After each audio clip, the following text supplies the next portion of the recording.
Later that night, Desra and Garjeth barged into Eugene's room with a demand. We need to combine our strengths.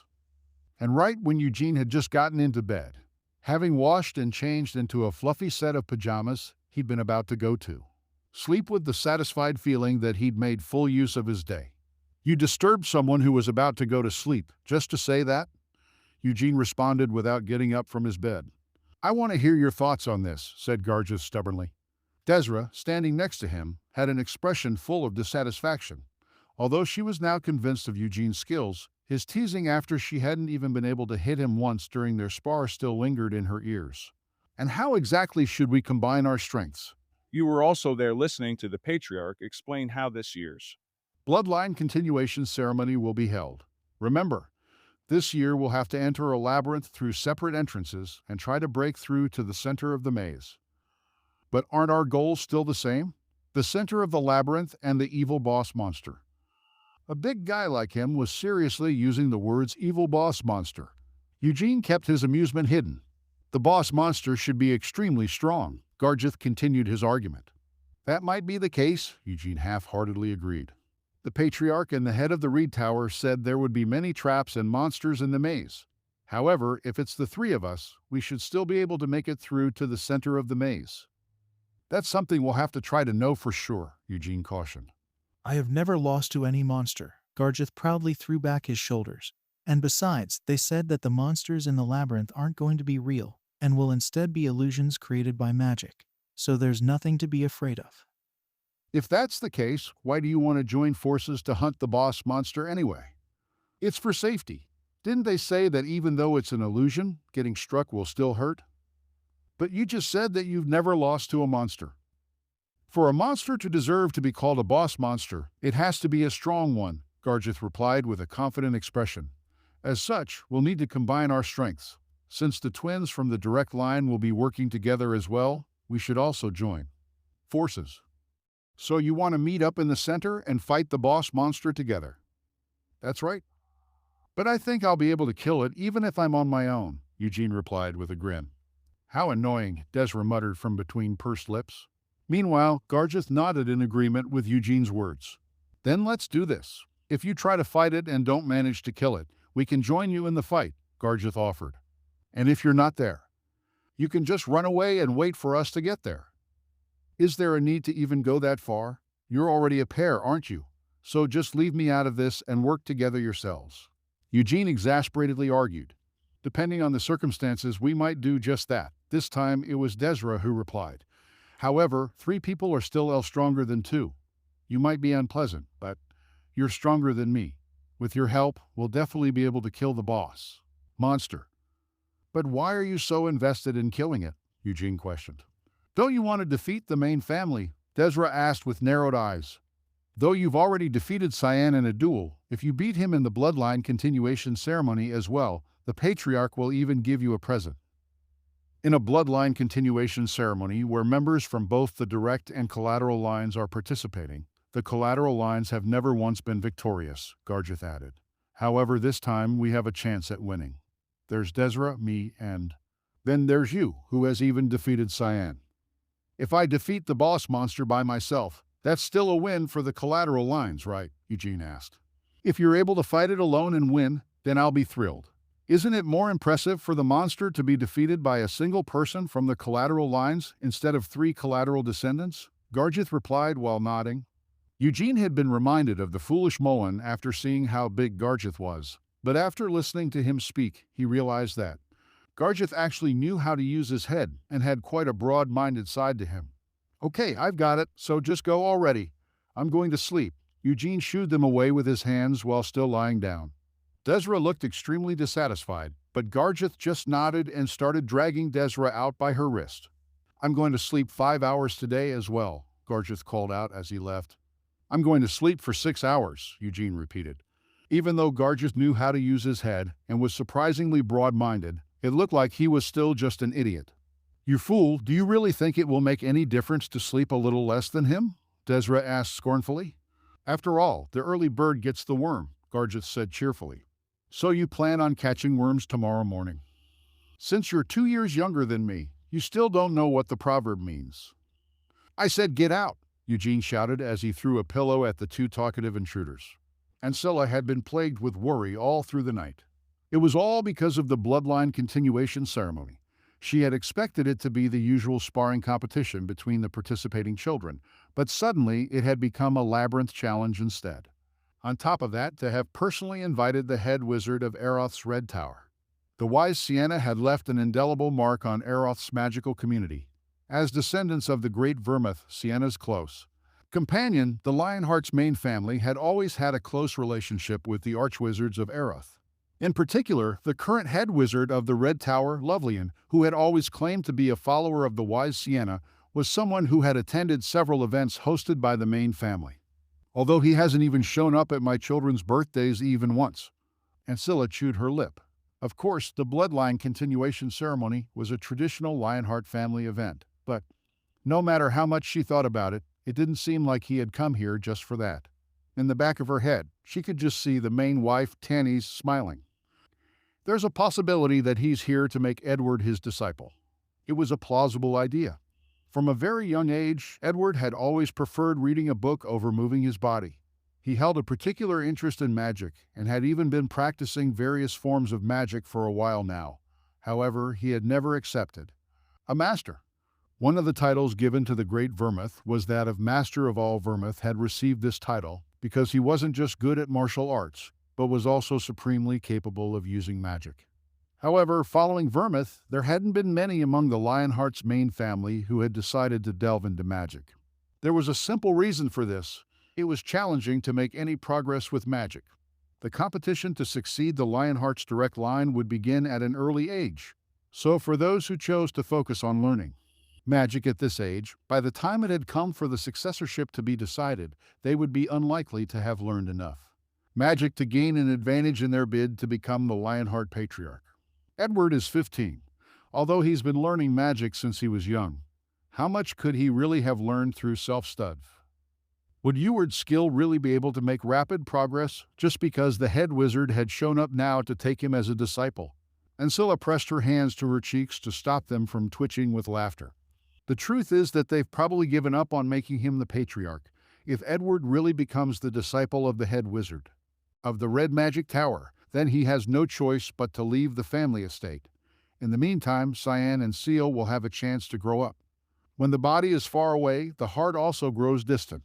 If Eward were to leave for Aeroth, Ancilla was confident that she would be able to take complete control over the family estate. Looking at them objectively, Cyan and Seal's talents weren't bad. In fact, they were actually excellent, good enough to live up to their surname of Lionheart. The problem is that this year's bloodline continuation ceremony, Ancilla wasn't sure whether or not to feel dissatisfied with the contents of this year's bloodline continuation ceremony. Asking them to explore a labyrinth after entering through separate entrances. That would mean that Cyan and Seal would be unable to help each other. If it was just simple sparring, either Cyan or Seal, one of them would definitely have one. Although she could no longer be quite so sure of this, Eugene from the collateral lines had completely defeated Cyan in their duel. This fact had complicated things for Ancilla, but in a labyrinth with many variables, the outcome of their duel might not be so easily repeated. Should she be satisfied because of that? Or should she be dissatisfied that this ceremony castrated the main family's advantage and placed all the participants on an equal level from the very start? And I definitely cannot be caught interfering with the bloodline continuation ceremony. Having stressed about this problem all night, Ancilla let out a long sigh. She had thought about secretly persuading her husband to give her children an advantage, but she knew that her husband was someone who held strict expectations of his children. Pointlessly trying to push her luck like this would only lead to her receiving a disappointed look from her husband. Ancilla turned her head to the window and murmured, "I need to give them an advantage, but what?" There were only a few more days until the bloodline continuation ceremony. During this time, the participants would need to cram any information that might prove helpful in the labyrinth. As a result of this, instead of training with Hazard, Cyan, and Seal, were planning to dig through any labyrinth-related books they had managed to find in the capital.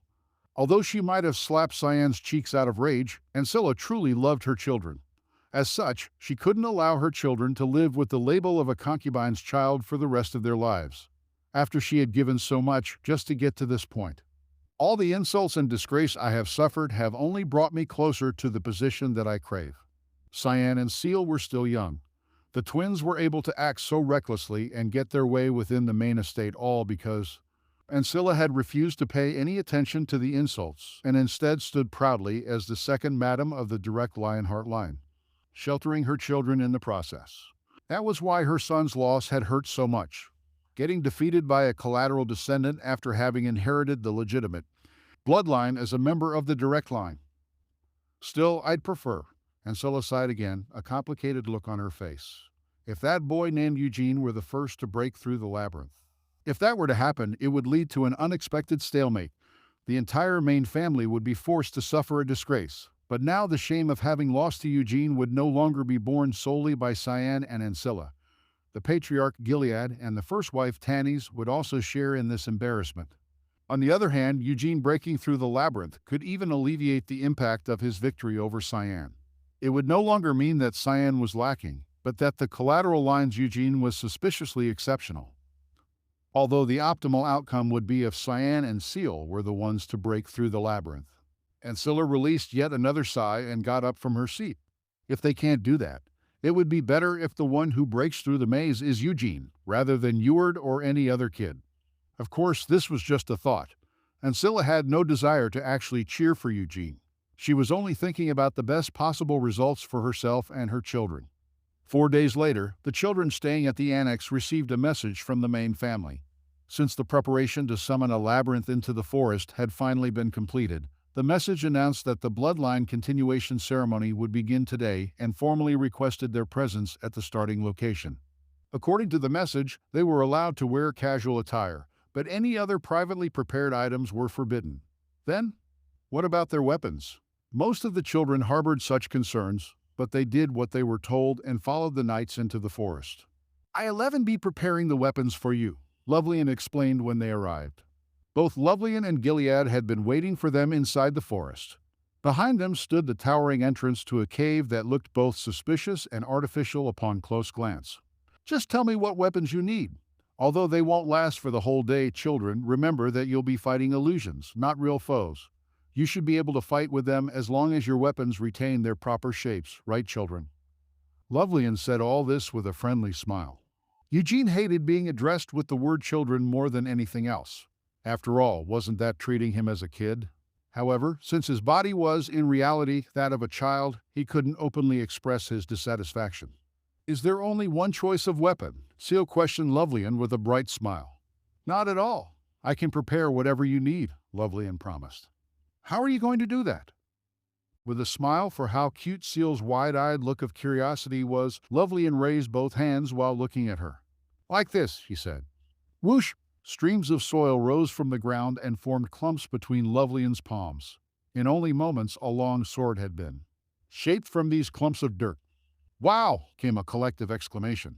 Seal caught the sword sent flying towards her with both hands. The weight was just right, and the feel of the grip wasn't bad either. 4 days later, the children staying at the annex received a message from the main family. Since the preparation to summon a labyrinth into the forest had finally been completed, the message announced that the bloodline continuation ceremony would begin today and formally requested their presence at the starting location. According to the message, they were allowed to wear casual attire, but any other privately prepared items were forbidden. Then, what about their weapons? Most of the children harbored such concerns, but they did what they were told and followed the knights. "Into the forest. I-11 be preparing the weapons for you," Lovelian explained when they arrived. Both Lovelian and Gilead had been waiting for them inside the forest. Behind them stood the towering entrance to a cave that looked both suspicious and artificial upon close glance. "Just tell me what weapons you need. Although they won't last for the whole day, children, remember that you'll be fighting illusions, not real foes. You should be able to fight with them as long as your weapons retain their proper shapes, right, children?" Lovelian said all this with a friendly smile. Eugene hated being addressed with the word children more than anything else. After all, wasn't that treating him as a kid? However, since his body was, in reality, that of a child, he couldn't openly express his dissatisfaction. "Is there only one choice of weapon?" Seal questioned Lovelian with a bright smile. "Not at all. I can prepare whatever you need," Lovelian promised. "How are you going to do that?" With a smile for how cute Seal's wide-eyed look of curiosity was, Lovelian raised both hands while looking at her. Like this, he said. Whoosh! Streams of soil rose from the ground and formed clumps between Lovelian's palms. In only moments, a long sword had been shaped from these clumps of dirt. Wow! Came a collective exclamation. Seal caught the sword sent flying towards her with both hands. The weight was just right, and the feel of the grip wasn't bad either. As if curious about its quality, Seal tried swinging the sword a few times. What should I do if it breaks? She asked. Ha ha!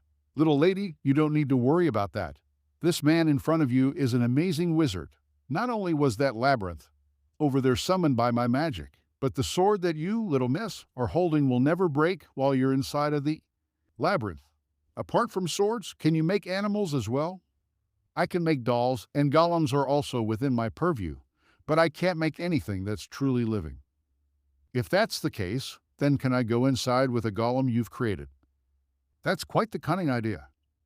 Lovelian burst out laughing and turned to look at Gilead. Gilead, who was smiling at his daughter's request, slowly shook his head. Gilead denied her request. We can't have you doing that. Won't that just be the golem fighting instead of you? Then please make me a doll next time, Seal begged with a wide smile. Eward's eyes were shining as he looked at the light covering Lovelian's hand. Why can't you create anything living? He asked abruptly. Lovelian turned to look at Edward, who had a fascinated expression on his face at this question. That's because it's a taboo of magic, Lovelian explained. Anabu? Not only is true life difficult to make, but there's also nothing good to be had from making it. Giving birth to a living creature is a beautiful miracle of existence, and not so easily replicated. Ah. Eward nodded his head as if he understood what Lovelian was trying to say. Mister, I don't want this one. Could I get a sword that's a little longer and a lot thinner, please? Seal interrupted their impromptu lesson. Now, please hold on a moment. While I can make a weapon for everyone individually, it will be difficult for me if I have to then please make me a doll next time, Seal begged with a wide smile. Eward's eyes were shining as he looked at the light covering Lovelian's hand. Why can't you create anything living? He asked abruptly. Lovelian turned to look at Edward, who had a fascinated expression on his face at this question. That's because it's a taboo of magic, Lovelian explained. A taboo? Not only is true life difficult to make, but there's also nothing good to be had from making it. Giving birth to a living creature is a beautiful miracle of existence and not so easily replicated. Ah! Eward nodded his head as if he understood what Lovelian was trying to say.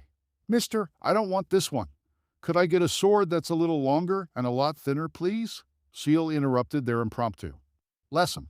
Now, please hold on a moment. While I can make a weapon for everyone individually, it will be difficult for me if I have to. Keep changing the sword bit by bit so that it looks exactly like how you envision it in your head, young lady. Lovelian held a hand up to Seal. Then a bright strand of light shot over to her from his hand. As such, young lady, why don't I allow you to sculpt it yourself? That goes for the rest of you children as well. It isn't difficult. After all, I'll be casting the magic, so all everyone else needs to do is to clearly picture in their head what type of weapon that they want and then touch the light. Strands of light shot out and connected to each of the 9 children. Eward's fingertips trembled as he looked at the light with ecstatic eyes. Whoa! Gargith exclaimed. He had envisioned the great sword that he regularly used when he was back home.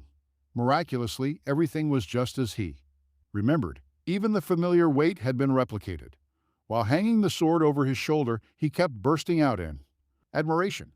Desra also made a spear that was identical to the one she used most often during training, while lingering on the feel of the spear. As she held it in her hands, she thrust the spear several times into thin air. Then she hung the spear across her back with a satisfied look on her face. Seal and Cyan both made swords. Seal's sword appeared long and thin, while Cyan's sword was the same length. It looked slightly heavier. Eward made an ordinary sword.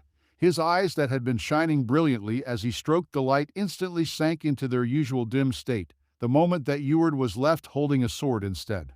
Although the dropouts were also making their weapons, Eugene didn't pay any attention to them. Those guys had shown no motivation on their way in. They would probably give up on the challenge as soon as they had entered the labyrinth. Eugene made a sword that fit with the length of his arm and also created a small shield to be worn on his left forearm. Why didn't you make a spear? You're good with a spear after all, Desra asked petulantly. I'm also good with a sword, Eugene replied back confidently. And what's with the shield? I'm also good with the shield. Why don't you just say that you're good with everything? Desra grumbled. Seal stared at the two of them as they shared a conversation before approaching Eugene. If we meet in the maze, what are you going to do? What do you mean? What am I going to do? Are you going to fight me? Are we allowed to fight? Eugene turned to Gilead and asked. There's nothing to stop you, since the purpose of the bloodline continuation ceremony is competition, Gilead replied with a grin. At these words, Seal puffed up her cheeks. However, we don't absolutely need to fight, Seal protested. Gilead nodded. That's right, rather than a straight competition between the participants in this bloodline continuation ceremony, I'll be looking for the ability to make accurate judgments based on the situation and the spirit of cooperation. After all, aren't we all part of a family that shares the name Lionheart? He says that we're family, Seal said as she turned back to Eugene with a small smile. When is your birthday? September. Mine is in April. That means I'm your big sister. What boo LL shit are you spouting? Eugene was about to say that before remembering that Seal's father Gilead was still here. You have such a cunning tongue, Eugene complained. What do you mean? Seal asked. It's nothing, Eugene replied with a cough and turned his head away. Before you enter, each of you should take one of these. After making weapons for all the children, Lovelian then took out some necklaces with blue jewels hanging from them. These necklaces will be connected to your thought patterns. If the labyrinth ends up causing you too much stress, the necklace will react, and I'll know to intervene. So it was a safety device in case of emergencies. Also, if you truly feel like you won't be able to make it to the center of the labyrinth, say, help me while tapping on the necklace's jewel. Then you'll be able to escape the labyrinth without any problems. Hansen and the other dropouts nodded their heads in relief at these words. They were only here to do the bare minimum needed to satisfy the family tradition. They held no grand ambitions going into the bloodline continuation ceremony. Well then, please start entering the labyrinth in an orderly manner. Having said all that was needed to be said, Lovelian smiled broadly and moved aside, leaving the entrance to the cave free. While it might seem like you're all heading in together, from the moment you all enter the cave, everyone will be led down a different path. So don't get too flustered and keep heading straight ahead, since there's only one path leading forward at the very beginning. From that point onwards, if you get the feeling that you can't go on, remember to tap the jewel. The children began to walk into the cave. Eugene strode forward, keeping the shield he had strapped onto his left forearm at the ready. Before they stepped into the cave's entrance, Seal, who was walking beside him, gave Eugene a broad smile and said, "Do your best." Garjeth and Desra silently glanced at Eugene. Eugene laughed at their gazes and said to Seal, "You too." All right, Seal nodded her head vigorously at the casual encouragement he had tossed her way. The 9 children all entered the cave together. The moment everyone passed through the sole entrance to the cave, their surroundings disappeared and were replaced by darkness. Someone may have cried out in surprise, but the sound wasn't carried to the others. Without the slightest bit of panic, Eugene took in his surroundings. Although he knew that he had just been transported into the maze through summoning magic, he hadn't actually felt any sense of discomfort during the process. Though it may have been that Lovelian was just that good of a wizard, living up to his title as an archwizard, it might also be because Eugene's still growing body couldn't detect the peculiar sense of incongruity that came from having magic cast on it. Because I haven't trained my mana yet, Eugene reasoned. If that was the case, he could only rely on his body's other senses. Luckily, that was one of the areas that Eugene felt particularly confident in. Eugene took a long, slow breath.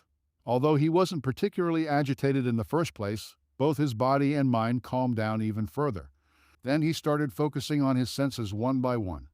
First sight, then hearing, smell, and finally touch. And what about taste? Taste wasn't a sense that saw much use when exploring a labyrinth. However, by slightly chewing the tip of his tongue, Eugene at least made the taste of blood linger in his mouth. Through this method, all his senses had been sharpened. Moreover, through his repeated long, slow exhalations, he had also heightened his awareness of his surroundings. The sensitive intuition aroused through this process could even be called his 6th sense. This method to heighten his awareness came from the life experience of stupid Hamel. Labyrinth explorations. He had gone through so many in his past life that he had become almost bored with them. Most of the monsters who could burrow through the ground would make their lairs into mazes. Since even a mere ant could build their nest in such a fashion, goblins and the like were definitely capable of doing the same when digging their lairs. And that wasn't even mentioning the demons. In modern times, the Devildom of Helmuth was said to have become a place where it was even possible to go on a sightseeing tour as long as you spent enough money. The Helmuth that Hamel had wandered through was a place that shouldn't be allowed to exist in this world, an unending and unrelenting hellscape. How many times had he almost died in that place? Most of the skills he had once been confident in proved useless once in Helmuth. Even that foolish Mullen had been scared out of his habit of charging forward recklessly. Sienna, who exalted herself as an archwizard, couldn't even trust in her magic to keep her safe. Even Annis, who claimed that God would always take care of her, found herself calling more often on her companions instead of her god for help. Only Vermouth had remained unmoved. Eugene smiled bitterly. The hero Vermouth and his companions. That was the correct way to put it. Vermouth was always the center of the party. If it weren't for him, the rest of them would never have been able to make it into Helmuth. After all, when they first entered Helmuth, Hamel, Mullen, Sienna, and Annis were all still young and inexperienced. However, they didn't stay that way. People grew through adversity. Even if it wasn't to the same extent as Vermouth, all of his companions had at one point believed in the delusion that they were the best in the world. So they were all able to show explosive growth once sufficiently challenged. After a certain point, despite still being in Helmuth, the companions began returning to their daily routine. Mullen resumed charging ahead, Sienna regained trust in her magic, and Annis restored her faith in God. As for Hamel, he hated that he was weaker than Vermouth. He hated the way his body shook in fear. He began to suspect that he could never be as good as Vermouth. So he started pushing himself even more. Since he couldn't be like Vermouth, then he needed to grow stronger in his own way. Vermouth never felt fear. Hamel, on the other hand, did feel fear, so he needed to get used to the fear and overcome it. Vermouth was able to accomplish anything easily. Hamel never had it easy. Even if it seemed easy at first, he would always end up running into a wall one day. As such, he would need to break through that wall if he wanted to advance. And that went for labyrinths as well. Even when Vermouth encountered a labyrinth for the first time, he didn't panic, and after some time, he found the way through. Yet, despite everything, he was still a human, so he couldn't always choose the right path. Whenever Vermouth made a mistake or found the right path again, Hamel would always look for the reasons that led to Vermouth. Finding the right path and what mistakes led to him choosing the wrong path in the first place. Since Hamel didn't have an innate instinct for this like Vermouth did, he made up for his own shortcomings through this painstaking method. And all of this experience was retained inside Eugene's head. Eugene analyzed this labyrinth. This is a labyrinth made for children to be able to conquer it. The labyrinth isn't even designed with any intent to kill. Since that's the case, it should be blatantly simple to get through. Despite the lack of lighting, Eugene hadn't halted his steps. As Lovelian had said at the start, there could only be one way forward. His surroundings were still dark. But after progressing a certain distance, the darkness slowly began to peel back. After a while, he could start to see the walls on either side of him. The distance between them was large enough that it shouldn't be difficult to swing a weapon. However, if you wanted to swing a spear to your heart's content, you would need to keep your own positioning in mind at all times. That was why Eugene hadn't chosen a spear. Instead, he had gone for a sword and a shield. Although basic, it was actually a universal combination that would allow him to respond to almost any situation. So the ceiling is closed in, Eugene thought with an upward glance. This meant that he couldn't use the shortcut of climbing over the walls. Among the senses that he had purposefully heightened, Eugene focused on his sense of smell. With the taste of blood still lingering in his mouth, he was able to first focus on the scent of blood, and with that as a backdrop, he was able to find any foreign odors that stood out against it. Through this, he detected a slight oily scent. If he had been able to manipulate his mana, he would be able to sense it even more clearly. While feeling a little regret, Eugene pressed forward. As Eugene felt his insides twist in longing, he returned to the fork and took the path on the right. After walking for a short while, a fork came up in the road ahead. Both of the split paths looked identical. The oily smell was coming from the path to the left. Even though it was a trap created from magic, it still gave off an oily scent. This meant it had been purposefully made easy to detect. However, Eugene still took the left path. He wanted to confirm that his judgment was correct. While pretending to walk as if he hadn't noticed anything, he was concentrating on the weight transmitted through the soles of his feet with each step. The first step, second step, third step, fourth step, and finally on the seventh step. As his foot touched the ground, it gave way slightly. And another count from here. 1, 2, 3.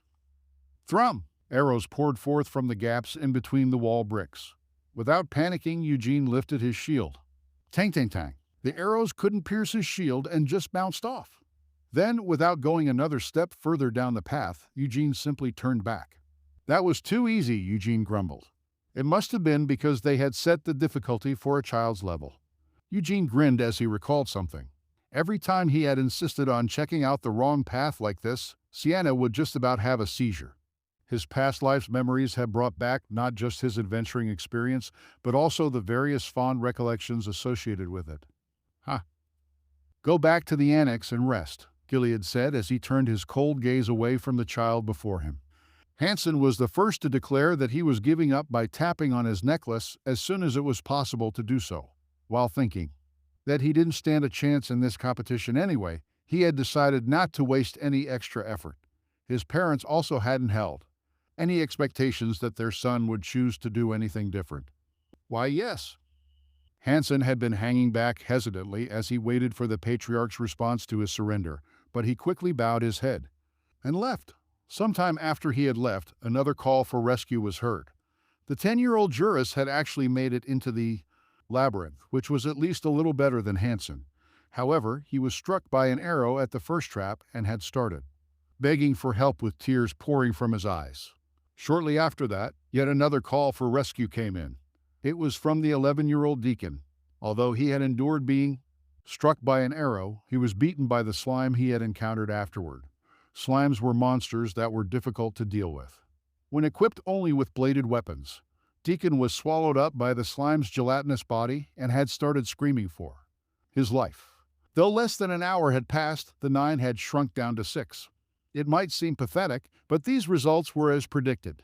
No one had expected to see anything special from those 3 dropouts. As for Garjeth, he's clumsy, but he never stops moving forward, Gilead judged objectively. Lovelian floated an image of the labyrinth's interior into the air. The image was divided into 6 screens to show each of the 6 children. Rather than avoiding the traps, Garjeth had chosen to force his way through them, even though he was struck by arrows. Or confronted with a monster, he would smash his way through with one swing of his greatsword, which was about as large as his torso. Gilead turned his attention to another competitor. Desra is agile, and she also has a good intuition. Whenever she triggered a trap, she would change paths immediately. She had even managed to dodge through several traps. She didn't try to always fight the monsters either. If there was another path available, she would take it, and she only swung her spear when she couldn't get away in time. Cyan is being overly cautious, but that's not so bad. Ancilla had obtained the notes of famous adventurers and the blueprints of several labyrinths and had used them to train the twins.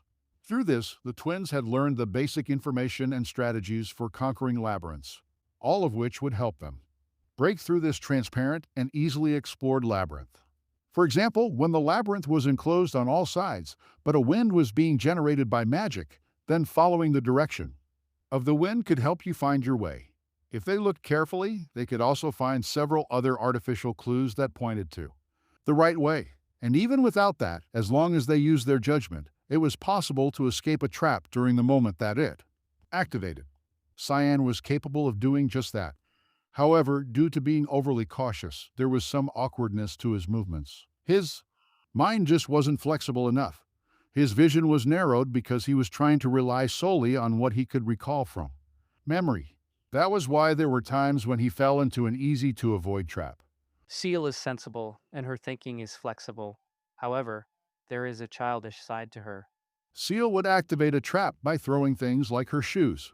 After doing that a few times, she would be free to head down the now trap-free path. If her path became blocked, she would just turn around. And if her path wasn't blocked, she would just keep going. Whenever she encountered a monster, she wouldn't fight them right away and would instead harass them as if she was playing with a new toy. As for Ewart, how is he? Gilead asked. He seems to be very interested in the magic, Lovelian replied. Edward wasn't focusing on the sole task of breaking through the labyrinth. Instead, he examined each trap one by one, and he exclaimed in admiration every time he saw a monster. He was amazed at how lifelike they seemed despite being made from an illusion. And after defeating a monster, instead of leaving immediately, he would examine the corpse for quite some time with shining eyes. His eyes, which were dull and dead whenever he slashed at the monsters with his sword, revived with a smile whenever they touched on magic. He's been like that ever since he was young. He liked reading books better than training his body or his skills. He especially enjoyed whenever I read him a fairy tale about magic. Do you know, Eward, that child, he respects the wise Sienna more than his own ancestor, the great Vermouth, Gilead confessed. Master Sienna is someone who deserves the respect of all wizards after all, Lovelian smiled proudly. That's exactly what he said. When listening to the adventures of the hero Vermouth, he liked Sienna's stories better than those about Vermouth. He said that it was because, whenever the party was in trouble, it was Sienna's magic that could come up with the most surprising solutions for their troubles. Gilead paused before continuing to speak. That fairy tale was also read to me when I was young, but to tell you the truth, I actually preferred Hamel, Gilead admitted. Are you really talking about stupid Hamel? Lovelian asked in surprise. If it wasn't for him getting into trouble, the fairy tale would have been very boring. Although he was ill-mannered, he was also good-hearted. He inspired me to slowly overcome my inferiority complex towards my ancestor Vermouth through my own hard work. Because even when everyone else was already following Vermouth's opinion, Hamel, all on his own, insisted that he had a different opinion. I actually hated Hamel when I was a kid. Well, that's fair. Thanks to Hamel, the party was forced into several crises. However, Hamel always tried to take full responsibility for his actions in each crisis. That was why I couldn't possibly hate Hamel. Gilead looked at the events occurring within the labyrinth with a smile. Eward, that child, has wanted to learn magic ever since he was young. I even invited a magic teacher from the capital just so that he could learn properly. But halfway through, he refused to learn any more magic, Gilead recalled. Do you know his reasons for that? Lovelian asked. Reality forced him to give it up. For the sake of his mother, he decided that he needed to become the next Lionheart Patriarch. And because magic provides no advantage in the competition for succession, he had to turn away from it. The competition over the succession would begin in earnest when all his children had become adults. Well, that's understandable. Although magic offers countless possibilities, it is still a long and difficult road to get to that point. Lovelian offered. Truthfully, I would be happy if Eward chose to walk the path of wizardry. Gilead smiled sadly and turned towards Lovelian. There is only one family among the collateral lines specializing in magic. As such, I've tried to point Eward towards them a few times, but he has always refused. However, if he receives an offer to become the disciple of the head wizard of the Red Tower, he won't possibly be able to refuse, because Eward still has a great passion for magic burning in his heart. I can't give you the answer you want right away, Lovelian shook his head, because I can't just make anyone my disciple. Since I have a good relationship with you, Sir Gilead, I can take him with me, but if he doesn't show me that he has the qualifications for it, I won't be making him my disciple. That's not a problem. It also wasn't my intention to force you to take him in. However, I want to let that child have a chance to follow his dreams. Gilead wasn't doing this for the sake of Cyan and Seal's succession rights. It was just that seeing his eldest son rot as Eward forced himself to do work that he hated was painful for Gilead. To convince his first wife, Tannis, and give Eward a push on the back, he had even personally invited the head wizard of the Red Tower, Lovelian. Well, I'll just have to take a closer look at Eward's qualifications later. Right now, it seems that Eward has already decided that he won't be using any magic as he attempts to break through the labyrinth, Lovelian muttered as he looked at the screen. However, what on earth is that kid, Eugene? Eugene had already caused him to feel amazement several times in a row, but by now feelings of perplexed confusion were overtaking his sense of admiration. I don't know either, Gilead muttered in a sincere tone. On his screen, Eugene was in the middle of tearing the illusion of a troll into pieces. For there to be trolls of all things, weren't they too much of an opponent for children in their teens? Eugene had this thought from the moment he encountered them in the labyrinth. However, on second thought, these weren't even real trolls, just an illusion created by magic. It wasn't like the children could really get hurt either, although they might feel pain. That too was just an illusion caused by magic. If the children were able to overcome their fear, the trolls weren't an impossible opponent for them. If they could just endure the pain, dig their heels in, and get in a good first blow, then they could even defeat these illusory trolls, though they looked just like the real thing. Eugene felt admiration as he looked the troll up and down. Even though he knew that it was an illusion, he still got the feeling of facing a real troll. Not only were its movements the real deal, but it also had the disgusting body odor that was characteristic of trolls. But it looks like Lovelian and Gilead still have a conscience. Considering its size, it didn't seem to be an adult troll. Instead, it appeared to be at an age where a troll would still be dependent on their parents, lacking in the skills for hunting and fighting. They weren't even holding the clubs that trolls usually carried. All this being said, they were still much taller than the 13-year-old Eugene. Eugene slowly readied his shield as he approached the troll. I've beaten both orcs and goblins, but this will be my first time facing a medium to large monster in this body.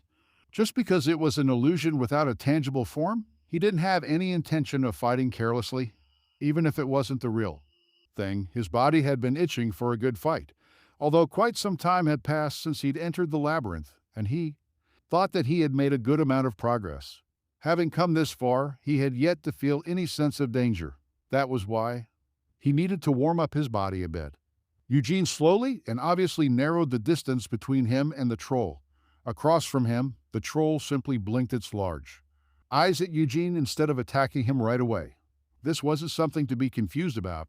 He had already experienced this several times during his exploration. The monsters in this labyrinth did not attack unless someone stepped within a certain range of them. This should probably be a safety measure placed in consideration for the ages of the participating children.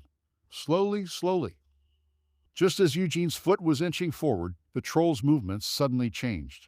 The troll spun its body around and twisted its head towards Eugene as saliva dripped down from between its tusks. It had a face so ugly it could scare no terrified children. However, instead of fear, Eugene felt happiness. As I've always said, they looked just like Mullen.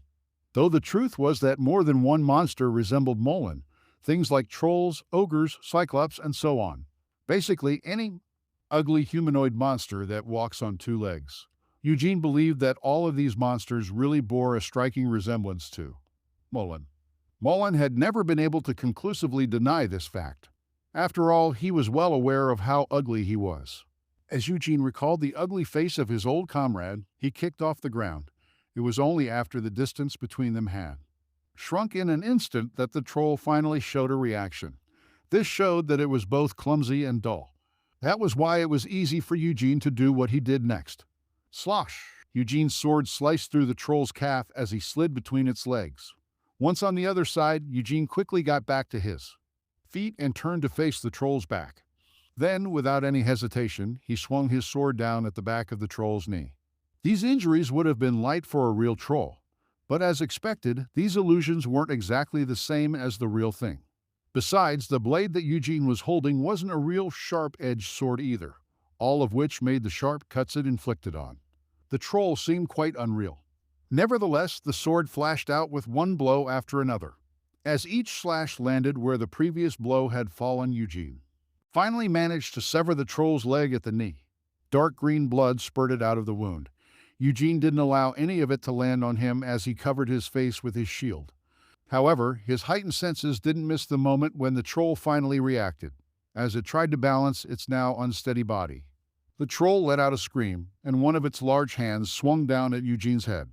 Eugene's shield, which had been covering his face, shifted upwards. Screech work. Compared to the lightness of his own slashes, the troll's attack was extremely heavy.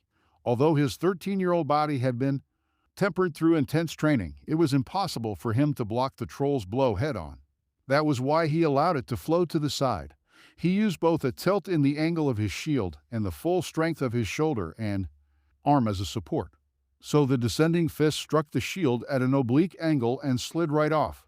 If his timing had been even a little bit off, his arm could have been crushed. But Eugene had never even bothered to doubt himself for a moment. His parrying truly was perfectly executed. With one leg already severed at the knee, the troll's gigantic body lost all balance when its fist slammed into the ground. The troll wildly swung its other arm at Eugene as it tried to stay upright, but Eugene deftly swung the sword that he was still holding in his other hand. Chop, chop, chop. Blood spurted out as the skin on the troll's arm was lacerated. As Eugene ducked beneath its flailing blows, he reversed his grip on his sword. Squelch! Having already lost one leg at the knee, the troll's other heel was now pinned to the ground by Eugene's sword, even if it was an end. Illusion, it still reacted realistically to the pain from its wounds. The troll's jaws snapped open as it let loose a scream. The agony, coursing through its body, also momentarily paralyzed the troll. Was there really a need to copy its bad breath as well? As Eugene felt some displeasure at this thought, he swung his shield. Bang! The shield slammed up into the troll's lower jaw, which was hanging wide open, and slammed it shut. At the same time, he pulled out the sword that he had stuck into the troll's heel and shoved it back in between the troll's ribs. Karg! The troll roared as its breath was driven out of it. Eugene had pierced the troll's lungs. It might be because of how large its torso was, but he couldn't quite thrust his sword clean through the troll's back, though he hadn't expected to do so in the first place. Eugene continued slicing his sword along the lines of the troll's ribs. By doing so, he completely tore apart its lungs, and then he drew his sword out the moment it touched the sternum. This left troll without any strength to swing its arms, and it coughed out bloody foam as it gasped for air. If this had been a normal monster, the fight would have ended here. However, trolls were famous for their strong regenerative powers. Eugene was curious to see if this illusory troll actually shared this trait, but he had no intention of allowing it to live a moment longer for the sake of such pointless speculation. As such, Eugene decided to completely neutralize the troll as a threat, though he had already pushed it to the point that it could no longer offer any resistance. With just a little more effort, he could break down the troll's body completely. Eugene thrust his sword into its heart about 5 or 6 times, and then he stabbed it in the neck.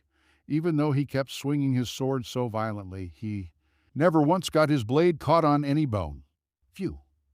After he had painstakingly finished dismantling the troll, Eugene walked past its corpse with a satisfied expression on his face. Lovelian and Gilead had watched this whole scene take place from beginning to end. Lovelian, whose jaw had dropped open in blank surprise, wondered what sort of remark he should make in response to this. Even if it was all an illusion, that was still a troll. Someone who wasn't even from the main family, a 13-year-old child at that, had, without letting out any sound of surprise upon seeing a troll, proceeded to overwhelmingly tear it to pieces. Wow, that was brutal. I don't think there was a need to go that far. Lovelian muttered probingly. He was trying to feel out Gilead's reaction to this surprise.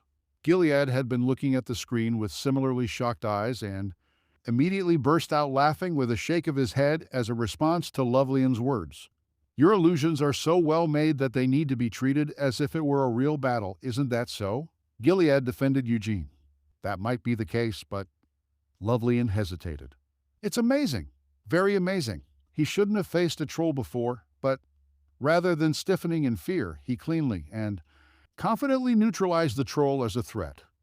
Gilead couldn't find any flaws in Eugene's swordsmanship. If he had to point something out, it would be that Eugene's performance was closer to slaughtering and butchering an animal than it was to pure swordsmanship. However, what does that have to do with anything? No matter how it was done, Eugene had impressively slain the troll with just his sword. He also hasn't had any difficulties with exploring the labyrinth, Lovelian lavished in amazement as he watched Eugene. Except, for the first time, he's never once been caught in a trap. If you just look at his actions, it would seem as if he was familiar with labyrinths, observed Gilead. Where is that boy's hometown? It's in Gidal province. There shouldn't be any ruins there. How remarkable. Most labyrinths were originally created as lairs by wizards. Then sometimes after the wizard who created the labyrinth had either died or left, these labyrinths were discovered by adventurers. If they were lucky, these adventurers might even find a treasure in the labyrinth. Once everything that hadn't been nailed down was taken as loot, the now treasure-less labyrinth would be transformed into a potential tourist destination. Well, it's not like he needs to have delved inside labyrinths all that often. He might have learned how to do it from books. Gilead offered an alternate explanation. Normally, a 13-year-old wouldn't spend time reading a book about labyrinths, Lovelian refuted. But you can't consider that boy a normal child, can you? Also, if he's not relying on knowledge or experience, that means that he could only be depending on his senses. Although it is a labyrinth made with children in mind, to navigate it by his senses, I shouldn't have made it so easy that he could simply rely on his senses to get through. Lovelian pondered doubtfully. No matter how much of a child he is, as long as he was born with impressive talent, wouldn't it make sense for him to show such a performance? Gilead asked convincingly. Even Lovelian had to admit that was true, and he knew exactly what such a child should be called. A genius.